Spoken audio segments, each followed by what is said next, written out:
Now available in paperback and e-readers, Spellbound, A Darker Shade of Black. Get your copy today at your favorite online bookseller.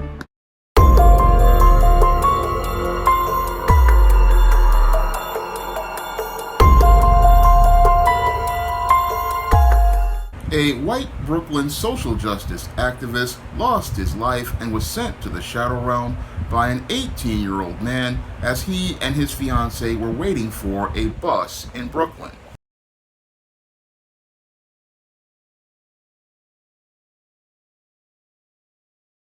We begin with that breaking news and the deadly stabbing of the Brooklyn activist. We want to get right out to CBS News' Elijah Westbrook, who is live at the scene with the very latest on the suspect now in custody. Elijah.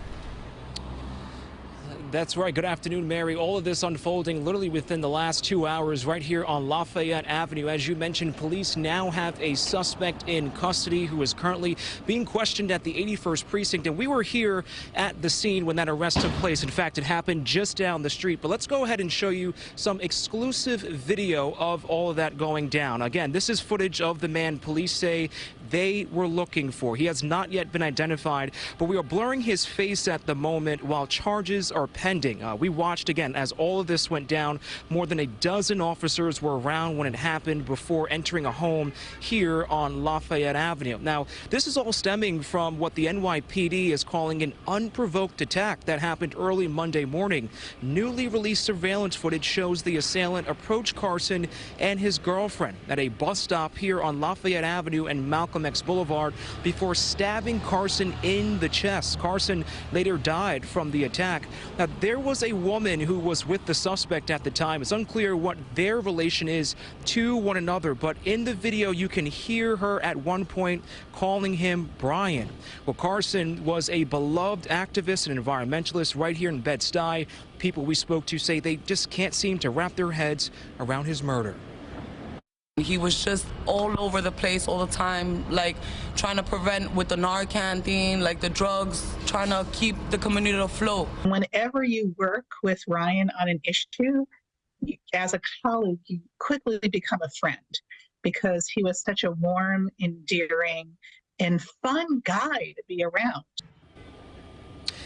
Now, tributes continue to pour in. In fact, a memorial you see here was made to honor Carson's life. City and state leaders, they're also weighing in as well. Mayor Adams writing on Twitter, Carson turned his passion into purpose. Senator Chuck Schumer also weighing in, describing him as a rising talent and an extraordinary activist. Again, back out here live, this unprovoked attack remains under investigation, and a suspect is currently being questioned at the 81st Precinct for their possible involvement in this attack. Of course, we will continue to stay here at the scene and bring you the very latest as it becomes available. Mary, let's go ahead and send it on back to you. Elijah Westbrook. Elijah, thank you. Now, in this incident that took place on Lafayette Avenue and Malcolm X Boulevard in Brooklyn before 4 a.m., Ryan Carson and his girlfriend Claudia Morales were coming home from a wedding that they just attended and went to sit on a bench to wait for a bus. And as they were waiting for this bus, this is where 18-year-old Brian Dowling storms out of a building irate.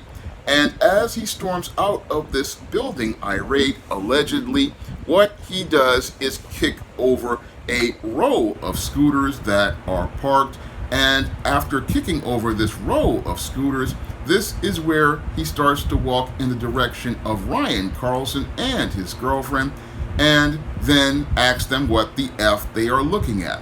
And this is where Ryan Carlson tries to de-escalate the situation. And as he tries to de-escalate the situation, this is where Brian Dowling allegedly takes out a knife and then stabs the social justice activist multiple times, and then looks to go after the girlfriend, and as she pleads for her life, then spits in her face.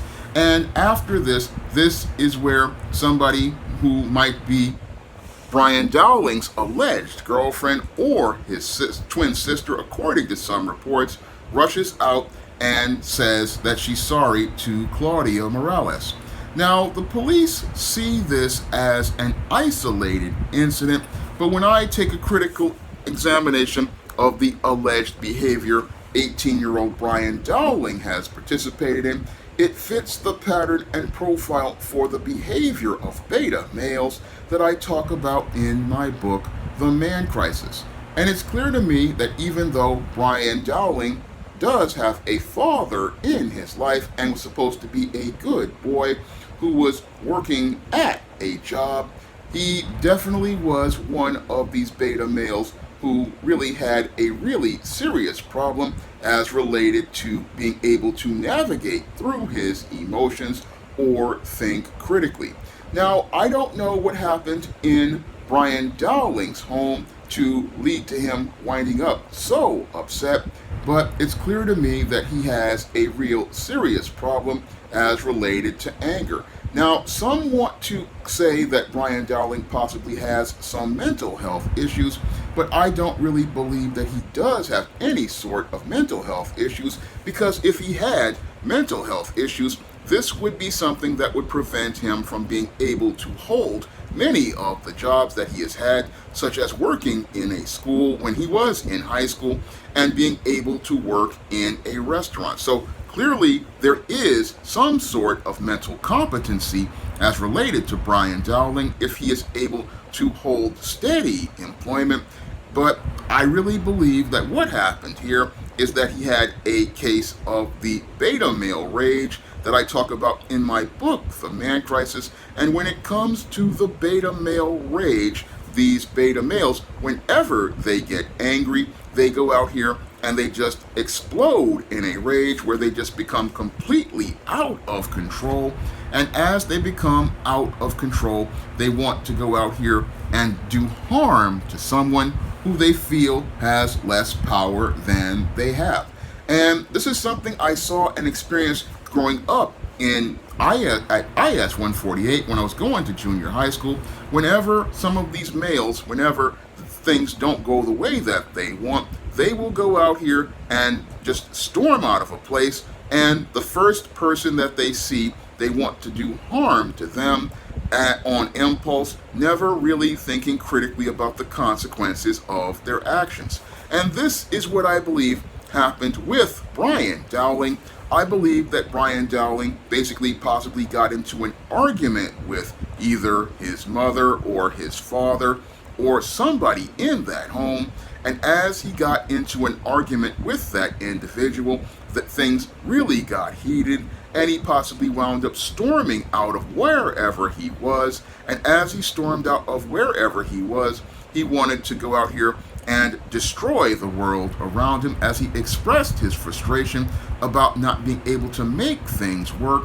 And as he wanted to go out here and destroy whatever he saw was around him, first he took his anger out on the inanimate objects of the scooters parked outside. But then when he saw Ryan Carson, that's when he wanted to go out here and inflict the pain that he wanted to inflict on whoever was in his home.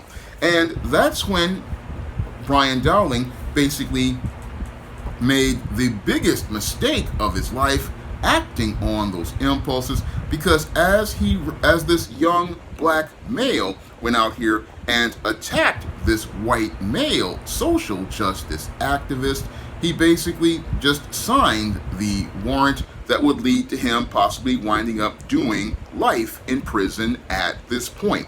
Because Brian Dowling has now been caught on video surveillance giving irrefutable evidence of his crime, and he's also done the cardinal sin when it comes to black men in America, and that's going out here and inflicting harm on a white male. This cold case basically mirrors that of what happened to tourist Brian Watkins back in the 1990s. That was the case that basically made many New Yorkers really start to want to get serious about doing something about the out of control crime here in New York City at the time, because once we had these Hispanic and black males decided they wanted to go into a white area and start doing harm to white people, that's when the politicians wanted to actively do something about the crime. And this case may have the same impact on the overall state of crime here in New York City. Now, New York City has been running rampant with crime, and it's been out of control, and the mayor, Eric Adams, has really been indifferent to it. But this whole case of this Brooklyn social justice activist actually having to be a victim of violent crime may make the spellbound mayor rethink many of his policies. And this whole case basically shows us again what happens when beta males come out here and are out of control. They again act on their impulses, never really thinking about the consequences of their actions. But the consequences of these actions could lead to many young black males being targeted and profiled by the Adams administration. Now, Brian Dowling, as he participated in this crime, basically again went out here and signed his own warrant for winding up being put in prison for the rest of his life. And the whole sad case of this whole situation was that the family member or the girlfriend just tried to trivialize it by saying, "Oh, we're so sorry." Well, they don't understand the consequences of what this male did. What this male did basically, again, was going to lead to him going to jail for the rest of his life because he didn't get the proper male life skills or male survival skills from his father. And because he didn't get the proper male life skills or male survival skills from his father, he did not know how to navigate through his emotions and be able to constructively deal with his anger. Now, the late David Carroll, when he talked about navigating through your emotions, he meant to say that yes, you can have the feelings of anger about whatever you're disagreeing with as related to your family, but you cannot act on those feelings, because if you act on those feelings impulsively, it's going to have severe consequences in the future. And the consequences that it's going to have in the future for a young black man like Brian Dowling is that he basically has just guaranteed that he's going to wind up going from being tried in a court to upstate prison. And in that upstate prison, his life is just going to change in a dramatic fashion, because in that penitentiary, he's going to have to deal with the male authority of the COs and also have to deal with the social hierarchy of Bubba, Tiny, Roscoe, Big Dave, Melvin, and Mr. Sprinkles. And inside of that penitentiary, that pecking order is one he can't run away from. And sadly, this young man has gone from being a young brother who was out here working to winding up somebody who's possibly going to be worked over and traded for Little Debbie snack cakes, ramen noodles, packets of Crystal Light tea, packets of Taster's Choice coffee, off-brand Oreo cookies, off-brand lemon cookies, Fritos chips, snack pack puddings, Kit Kat candy bars. This is what this 18-year-old young man is going to suffer inside of that penitentiary for the rest of his life. And this young man was crying as he was being escorted by the police to be processed, but he doesn't know how much harder his life is going to become as he's sent to that penitentiary. Because this entire case, basically, as it is one that basically took the life of the social justice activist, also destroyed the life of a young black man. And this social justice activist sadly learned a hard lesson about being far left as related to his politics, because this social justice activist was claimed to be somebody who would want to help somebody like Brian Dowling, but by going out here and advocating for them with policies like bail reform. But there's no advocating for a young man like this who has been in previous incidents where he's been given tickets as related to misdemeanor crimes. No, there's no way you can advocate for this type of an individual, because what you're doing is enabling that individual to continue to escalate their dysfunctional behavior. And that's the hard lesson that this leftist learned as related to this tragic incident. This leftist learned that this tragic incident was the one that basically ironically led to the end of his life, but because he didn't learn the proper understanding of the only way to deal with this type of individual, and the only way that you can deal with this type of individual is to do the kind of investment in men that prevents them from becoming a man in crisis. And it's clear to me that this young man, Brian Dowling, definitely was a man in crisis, like I talk about in my book, The Man Crisis, and he was a ticking time bomb for an extended period of time, who definitely didn't get the proper upbringing as related to being a man, possibly because his father was a beta male, or possibly because he was a spoiled male, because what male is up at near 4 a.m. unless he's getting ready to go to work?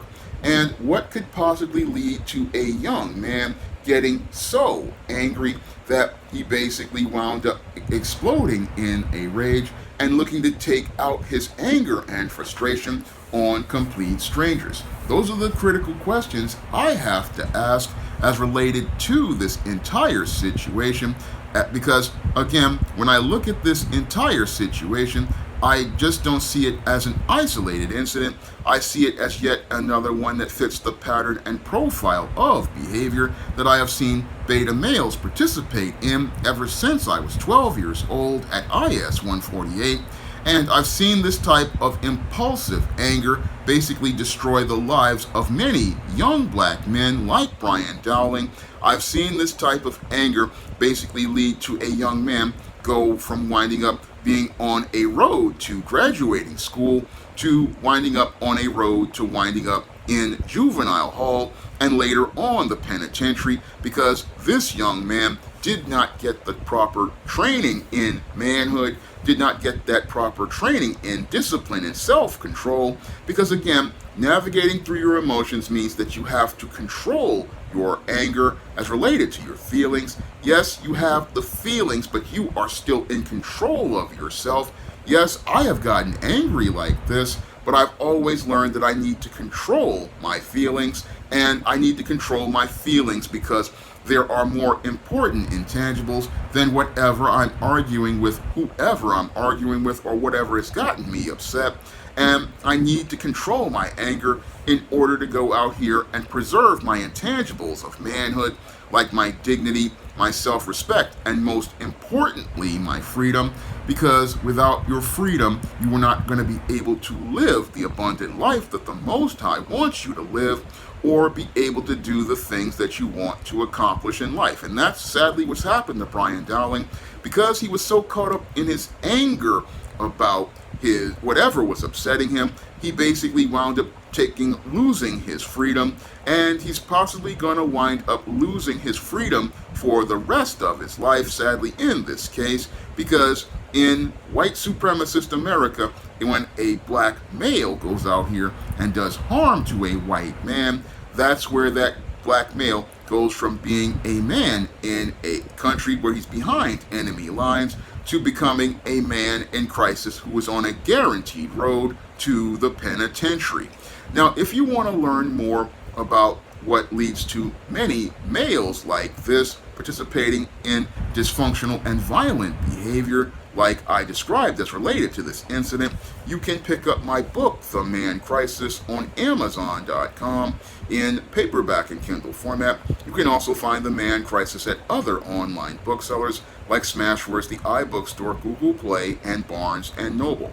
And if you'd like to see me make more videos about The Man Crisis, you can send a donation to the Patreon, the PayPal, or the Cash App by clicking the links in the description box. That's all I have to say for this video. You can comment, rate, and subscribe. Now available in paperback and Kindle, Vampires Stalk the Darkness of the Eternal Night.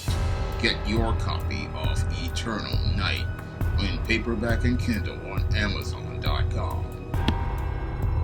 Support Black-owned and Black-operated digital broadcast media. www.niceradionetwork.com. Nice Radio Network, broadcasting 24 hours a day, 7 days a week.